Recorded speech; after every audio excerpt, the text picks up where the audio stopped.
Did you do group recordings for Avatar? Sometimes. It just depended on scheduling. Could you hear a difference amongst it?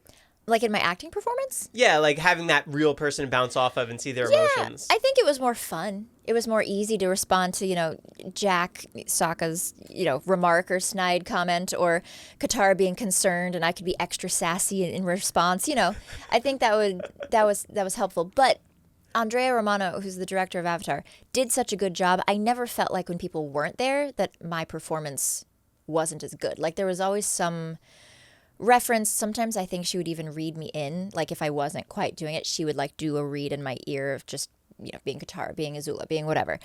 So doing that the impressions of the other characters? Yeah, like lightly. She wasn't like trying to copy, but she would just read it so that I could authentically respond to someone. So she did a great job at orchestrating kind of the tone and the feeling so that everyone felt cohesive, in the final cut of everything. She's amazing. Did it feel in the moment like this was a larger than life thing?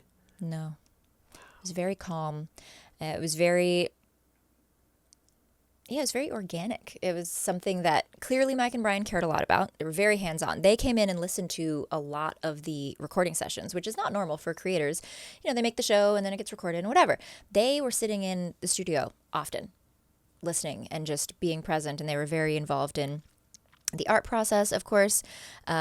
Music, of course, they're just very, very much their baby. So it was just like we're creating this cool world and we're the characters. I don't think Mike and Brian have ever been ones to follow a trend or listen to what the audience wants.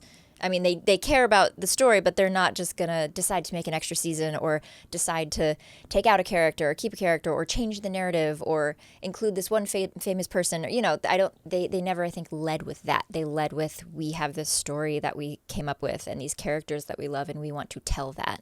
And so I think because it was so heartfelt, I don't think it ever was like this, we're doing this show for Nickelodeon. We're trying to do this fancy. No, it was never that. It was always about the story and restoring balance to the world, which is still relevant and which is why we're all still watching it, because we keep having these themes that we keep returning to. And that's why it didn't feel like we were doing anything pompous, because we're talking about very real life issues and, discoveries and lessons. And I still learn a lot every time I watch it. So I'm grateful that it exists as well as a fan. What does it feel like for you to cosplay the character that you've given life to, and you get to share the enjoyment with all these people at the conventions? Yeah. Like the people that love it, the people that love you. It's crazy to me. It's fun. I'm really glad that a cosplay exists of her that was easy to get, because I got one commissioned, but it's hard to travel with stuff that's handmade. And so after like 3 or 4 wears, it started kind of falling apart. So I did resort to Amazon. I'm so sorry to the cosplay world. But just with how much I travel and I'm constantly shoving it in my suitcase, I'm like, oh my gosh, I need something that's durable and is going to last me. And it has lasted me many years.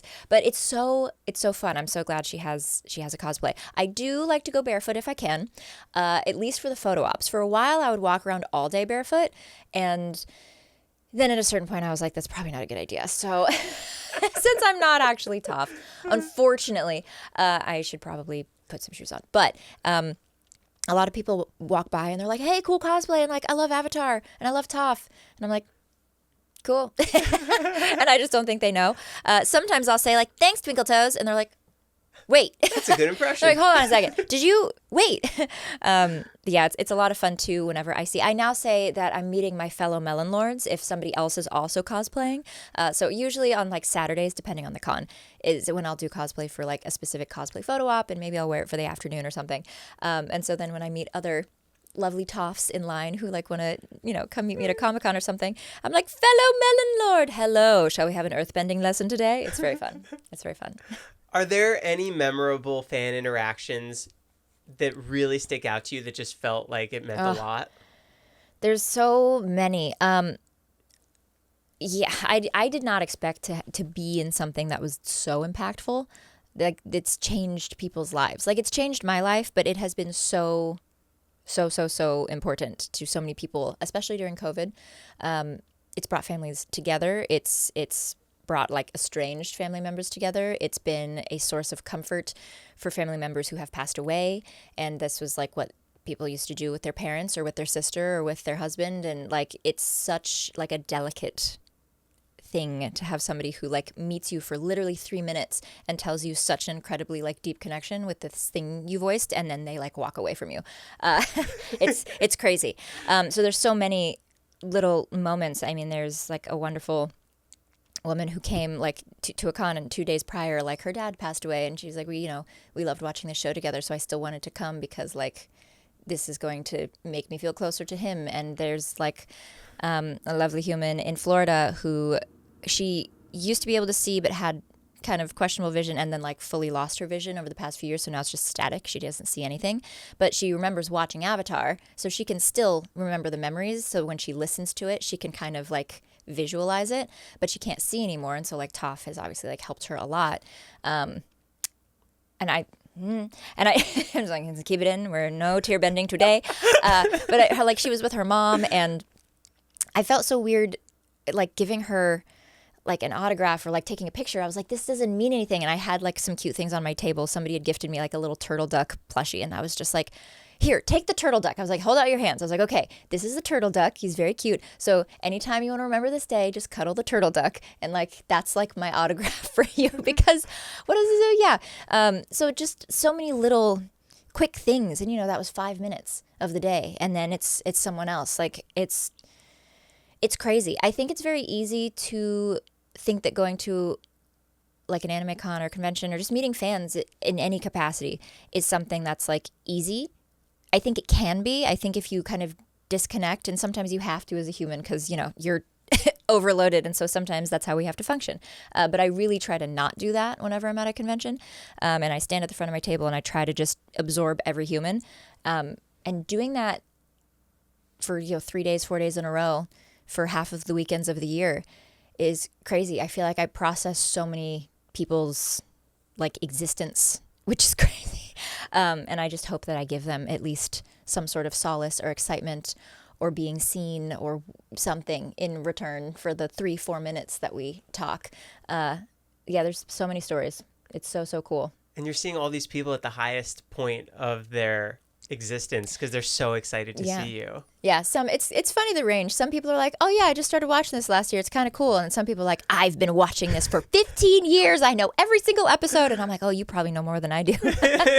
Yeah, it's very cool. Actually, for the blind humans, I'm so annoyed at myself. I didn't think of this earlier, but finally I got my act together. I've been donating to the Braille Institute for a couple years now because, help the fellow blind bandits. And I was like, this feels silly giving an autograph, take a picture. How can I get a print with Braille on it? Duh. Like, and have something that you can feel like the name and feel the whatever. So I finally got my act together and I have Braille print. So you can still see it. It's like an Avatar print with like Toph on the front, but over like Avatar The Last Airbender, I put Avatar The Last Airbender in Braille. And then I put like, I'm the greatest earthbender in Braille, and then just put my name and like Toph Beifong so that you can feel it on the print. And I'm like, there we go. So we're figuring it out, making it work. Because the fact that I didn't have that yet, come on, Michaela. Should have thought of this earlier.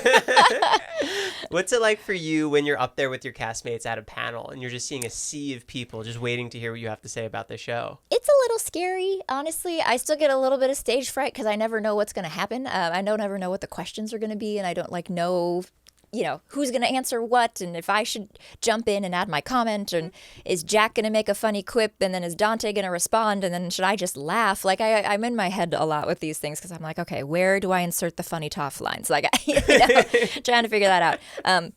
But seeing how many people love the show is always very cool. Still, I'm still like, we've had a cool couple years, and people will be over it now, and then like we go to a hall at a convention where it's just packed.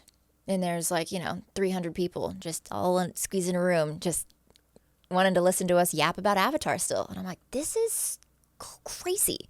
It's so cool, but it's crazy. Like, was there a crazy resurgence once it went on Netflix? Absolutely. That's crazy. Absolutely. It was very hard to find. I think you could rent it on like Amazon Prime or get the DVD. Like it wasn't very accessible. So putting it on Netflix absolutely changed the game.